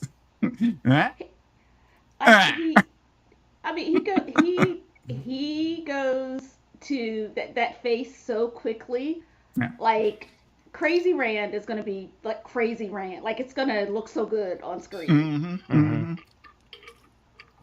We have both versions of Rand. We have happy-go-lucky early book Rand and broody mid-book Rand. Yes, emo Rand. Yeah. So I just thought this was a good shot, but also we can finally get a decent view of the statue that's in the background, and it's a woman holding a pot on her head. So I'm unsure as to what this cavern, like why is that there, but... So we know that they built the tower, after the breaking. But do we know that they had the arches when they built it, or were they going around and collect? Like, was this room something else first, and then they got the arches? It was like, well, this is the only place they'll fit. Yeah. Like, or did they build? Storeroom? Did they build the tower on top of it? Yeah, like, because I don't think we, even in the books or the big white book or anything, do we hear anything about them collecting Terangreal and Angreal. We know they built the tower, and it was kind of like, that was kind of putting the call out, like, if you can channel, come over here. Like, we gotta get it together, because these men are still on the loose. But back then, the objects of power were everywhere. Like, during like, everybody had them. It's not like they were locked up, because there were so many not crazy Aes Sedai. So, yeah, so I wonder if that was something they originally had when they built the tower. Oh, that's a good point there, Crystal. Are these an allusion to the original Aiel, the Gen? That's so it sounds like from the Tarvalon.net wiki, the Terangreal was found during the Trolloc Wars, and the first few sisters, went through warded, and they didn't come back. So by the third sister, they sent them through unwarded, and then she survived. So that's when it kind of became the test, and they carved out the room in the bedrock in the island to store it. Oh, okay. All right. Interesting. I mean, this definitely looks like less carved out. Yeah. It looks this looks less finished. Like Ogier didn't do this. Yeah. Right. I do like, and there's a really good scene in the Nynaeve episode 2, where when she goes through this broken arch, and the channeling is happening, like, and you see the veins of the white going up through the filigree, it forms the full arch. Oh, I didn't notice that. When it gets to the top. Yeah, I tried to clip it, but it's like literally like 2 frames. But it looks really cool. I kept rewinding and watching it. Yeah, it was a nice little addition there, and I just thought this was a great, like, that's a good shot. Yeah, he's like, they're so calm. Yeah, it's like, do you think I could leave yet? Is this long enough? Yeah. Yep. And I tried as much as I could to see the writing on this, but to see if it's really Old Tongue. It does look like the Old Tongue symbols that we got. Yeah. But I couldn't make anything out to decode it. Though this is a nice pattern in his shirt. I like this pattern. Yeah, it's very fancy. Sorry. She's abandoned her ear armor or cuff or whatever they call it, but obviously, so do you think both warders the entire time are just still working for Alana, trying to pry secrets of Moiraine out of Lan for Alana, like they were trying to do in season 1? Or were they being more, like honest with him and stuff like that? I think they're being a little bit more sympathetic, but it might be that's the word I was looking for. Ulterior motive. Yeah, it might be with the ulterior motive of, we still need to get this information, but dude, we know this is tough. Like, I can't imagine if this happened to us, because I mean, they almost have to, right? Because they are of their own selves a set, like, they're brothers, right? They have not a bond, but you know what I mean. Yeah. So it's like a comrade in arms type of bond. Right. They're like, so I think they are trying to help him and give him some comfort, but at the same time, what do you think? Yeah, it was like an opportunity thing. Yeah, like if they were presented with an opportunity, they took it. Like, they're definitely there compassionately for Lan, and it almost feels like the way that Ivan mentioned how they know what their goals are. Like, I wonder if they kind of think that. I wonder if Alana is wondering whether Moiraine is Black Aja in this moment. I think that was my question. Like, I feel like everybody is wondering. I feel like Lan was wondering, and that's why part of his confusion. And I think but I don't know if they know Moiraine had it. They got it out of Lan's Yeah, bag. exactly. Yeah. So they're like, what is it? Why does he have it? So. Yeah. The my camera froze, and I didn't realize it was frozen, and I was making a weird face. But I love Noman Garden's response here. I love her wrist bling. His name is Maxim. That was the arm bling. That is arm bling. I was cracking up. And he's okay to be arm. He's happy to be arm bling because he knows really he is. Yeah, I see why Rafe made this choice because damn. Yeah. I just really liked this close up of the hair. It's a little bit of an homage to Cat Swain a little here too, because like we don't really hear a lot about these hairnet trinket things much, but like having it, seeing it more often will I feel like make it more interesting when we see it later, especially it'll be unassuming. It won't be so out of place. Like we've seen it a bunch in the hair of different people, and now she has one. It's not. We don't just immediately think it's a weird about that thing. Person that has it. Yeah. Yeah. So I wanted. I was double checking, and it does look like the picture is in the same. I thought maybe her sister had moved the picture to like center it, but it's in the same place as it is in the earlier scene because the sconces are the same at the very least. But she's getting crafty, and this is when I really started thinking she was a dark friend. When she was giving this whole thing. Yeah. But like she made sure it looked like she was in her room, but she actually went to Moraine's room because she knew her sister well enough to know that she would not stop by no matter what she said. Yeah. And to me, that just seems like sisters. Like, that's just something that sisters would know about each other. Like, I know she's not going to come in here. Yeah. And then we have your favorite, your Just always sipping on something. Yeah. I'm a grown woman, and I don't sip this much. I got a job and everything. They got tests to study for. What the hell? But that's a good weekend. Face. Yeah. Maybe. They got like, oh, mom walked in on us face. Yeah. Mm-hmm. And then we have them in the dungeon, and then there's that quick shot of Leandrin doing her little kamehameha at her. Yeah, I think it is yellow, but I can see why you thought it was white. Yeah, so I guess so. Yellow is then air. And and purple is spirit eye. We got to keep an eye out for that. But I thought, aren't shields entirely made of spirit? Yes. Yes, they are. And when they shield them in the other episodes, I thought it was yellow. We'll have to go back and look. We'll have to go back. Yeah, that's worth checking out because Leandrin sends the shield on Nynaeve, but that's it.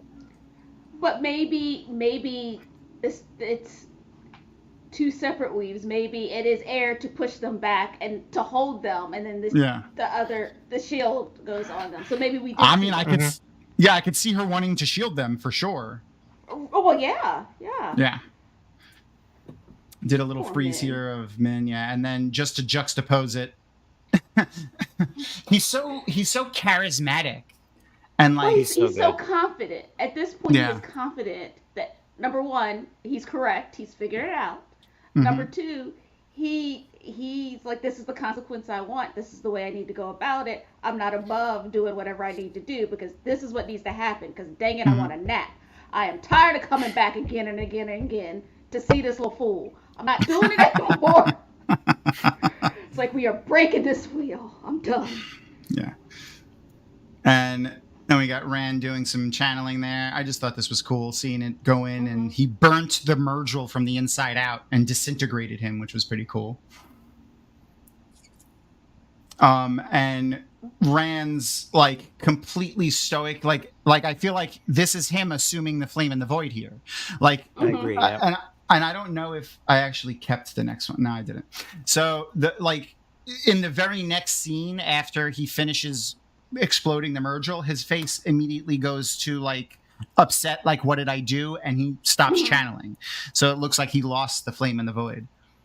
It's like when the bubble pops in his head in the books. Yeah. But the way I can't tell if she's looking over his shoulder because I can't remember. I know men can't see women's weaves, but can women get nothing? They can't see. No, it's both. So it's both ways. Yeah, both but ways, not but only it almost. Go ahead. I was gonna say, not only can't they see them, like men can get the little tingle when women channel. Right, Women they get get cold. nothing. Right, nothing. Nothing. So it looks like she's looking very intensely because she would have to assume he was channeling, right? Yeah. Because she can't see it, but she sees what's happening to the murderer, which is what she wanted. Yeah. I think a good thing to point out here is the reason why I caught this, not just for the Flame in the Void, but I think the fire here is, and the way we could see it is specifically for us, because this isn't something that's happening like physically in the world. Like Rand's not swirling the fire around himself to send it out, because there's no light on him. Oh yeah, his face is still dark. Yeah. So, but the way they describe it in the book is that men have to wrestle with the power, where the women embrace it. So it makes more sense that, yes, the women are waving their hands around because they have control of it, where he just called it up and then he lets it loose. So I think it would make sense that it is just kind of all around him. Yeah. But at the very least, I think the visual of this part is for us, the viewer. It's for us to know. Yes. Yeah, and it's not actually happening. Like Lanfear does not see this. Rand probably does because. Right. You're right. But that's why I was saying she was looking over his shoulder at the murderer, trying to determine. Like, I mean, it's obvious what he was doing, but. Speaking of looking over your shoulder. She didn't. She didn't, by the way. She did not. Not. And then I think I got a good shot of. Expect that at all. Yeah, she goes through a lot of stages of feeling here. Like we have surprise, disbelief, dying. I don't know what that one is. Yeah. But look at that face. She's like, don't you come near my dragon. That's what that face is saying right there. And then I got a still so that we could see no Saw. Lots of Saw. Lots of Saw. Lots and lots of Saw. They look like ants crawling over her eyes. Yeah. And then she blinks. She blinks, Yeah, and we get her chest lifts because she breathes. Yeah. Yeah. So, yeah. But yeah, that looks like ants crawling all over her eyes, to be perfectly honest. It's a little creepy. Yeah, I don't like that. Yeah. For several But reasons. I think that's an interesting, I think it's a really interesting thing to make it that, like, that's how they come back, and I think she might have already been channeling it, like, when she was in the bed, to be honest. Right, because it was all wavy, not like we've seen when other women channel. Right? She wasn't pulling elements. It was just wavy around her. Exactly. So maybe that is how they're going to visualize it. And that's the end of the episode. Yep. That's a good one. It's a really good one. It was good. I've been so happy with all of these. Me too. With season 2 entirely. Like I'm so glad that we like it. Pretty much everyone in the community that didn't just hate it because they're toxic, kind of owned that maybe a lot of the stuff that we had problems with from season 1 was due to all of the production issues that arise around COVID. And I'm glad to see that we were probably right. That's what it feels like to me. That's what I've been telling people. I was like, even if you watched season 1 and you weren't happy, still give season 2 a chance, because none of us were at our best during the plague time. Nobody. No. So give them another chance, because all 4 of these episodes are. I'm really happy with it. I was telling my son, because he hasn't watched them yet, because he's like, I think I'm going to wait for them all to come out. And he said, I'm going to wait for them all to come out so I can binge it. But then he said, but I know you want somebody to talk to about it, Mom. And I was like, it's okay. I talk to Tom about it every Monday. It's fine. Aww. That's fun. But he's so sweet. He was like, maybe I'll just go watch it because I know you need somebody to talk to. That's cute. That's so cute. Boy. That's nice. Yeah.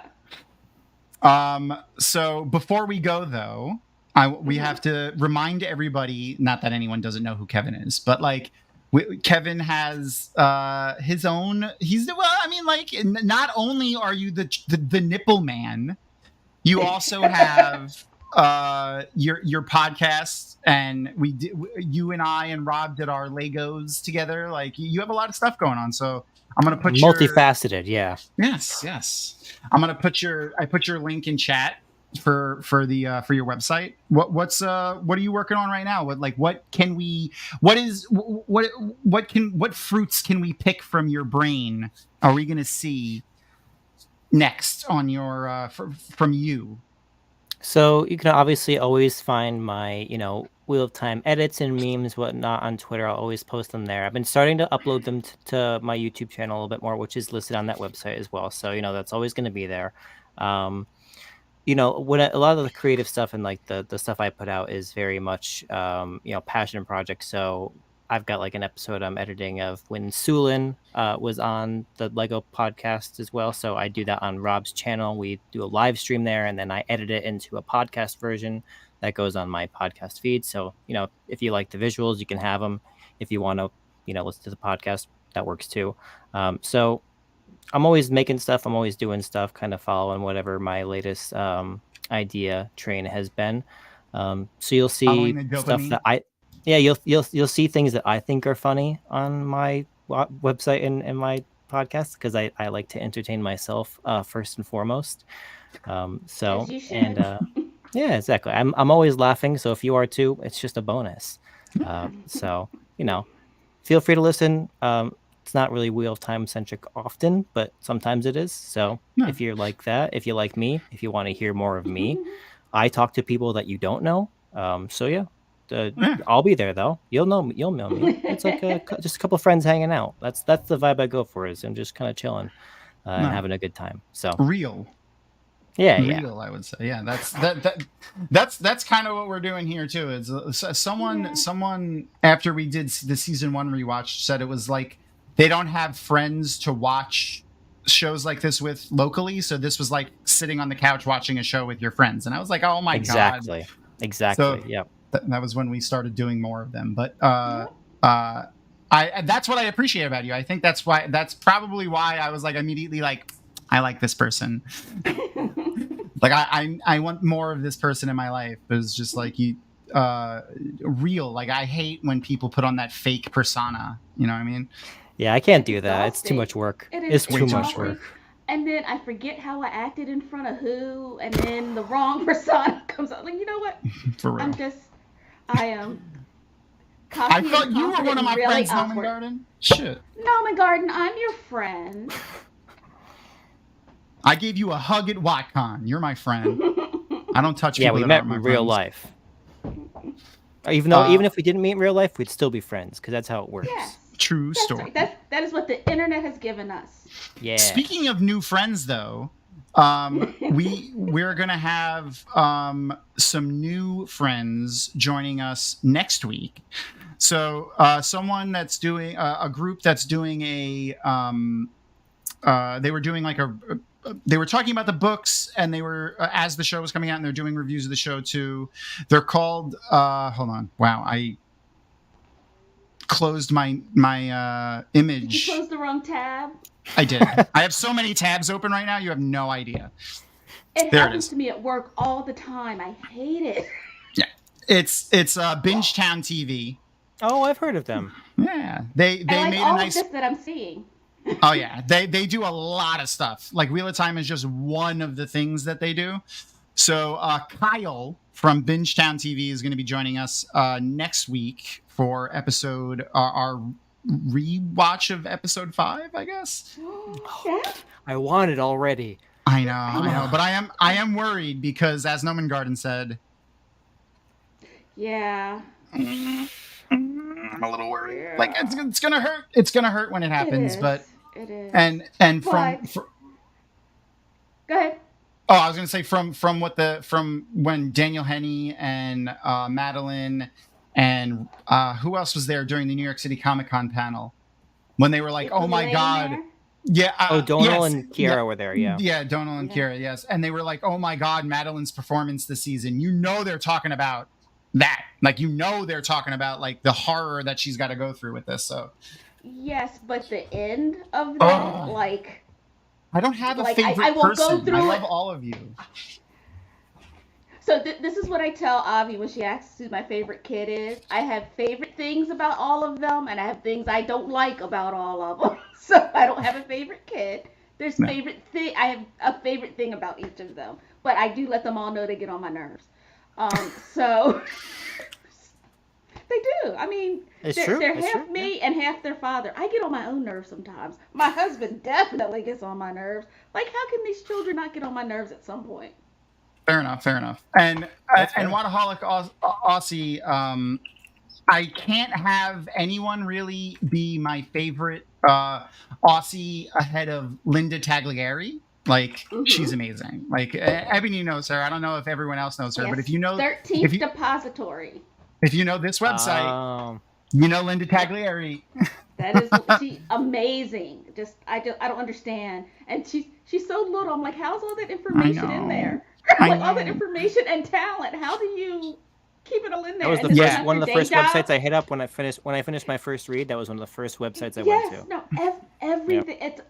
I don't understand it. Because I'm like, but you have children and a job, like you don't just do this. It seems like you just do this. Aw, it's okay, Sky Squirrel. We'll be here next week.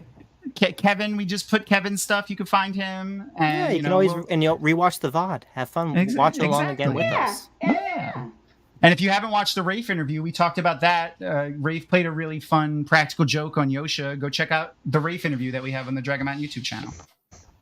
Yeah, just go to the Dragonmount YouTube channel and watch all the amazing things that Tom has done. It's not just me. There's a lot of people that do a lot of stuff here for us. Not just you, no.